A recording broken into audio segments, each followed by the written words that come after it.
Hey everyone, I'm Dr. Debbie. I am a global technology leader at a Fortune 100 company. I'm a certified cognitive coach.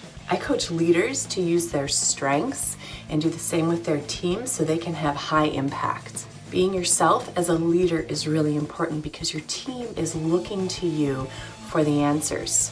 When you're a leader, you don't just affect yourself and business results, you impact your team as well.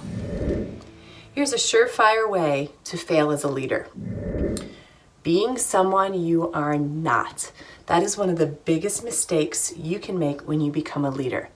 When you become the leader of a new team, you're trying to adapt to a situation. You may be trying to adapt to a new leader. You may be trying to adapt to a new team and their expectations. And it's a very confusing time. And one of the things that can happen is that leaders can get confused and try to take on a different persona, try to be something they're not because they're trying to make everybody happy around them. That's a surefire way to fail as a leader because it damages credibility and trust. You can't fake it as a leader. Your team will know that you're not being who you really are. I call these leader chameleons. They take on a different persona around their leader and their team and even their colleagues. And this is a surefire way to damage trust and reduce your credibility as a leader. When I first became a leader, I had this pink hair streak in my hair. And I didn't think it would be a big deal at first.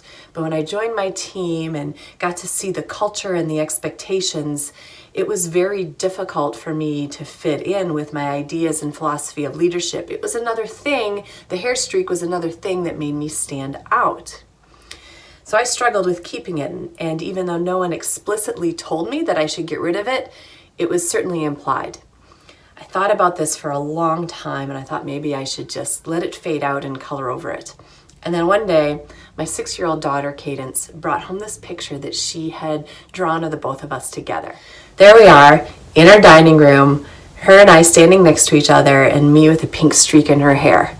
And what she had written below that is, "I like my mom, she is awesome."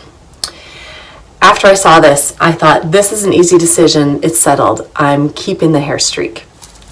My biggest takeaway advice to you when you become a new leader is to remember who you are and be true to yourself. Show up as your authentic self every day. Come up with a leadership philosophy and a legacy that you want to leave to your team and read it to yourself every day. Share your leadership philosophy with your team. When you can show up and be your authentic self at work every day, it makes it safe for your team to do the same thing as well. And that is a surefire way to be successful as a leader.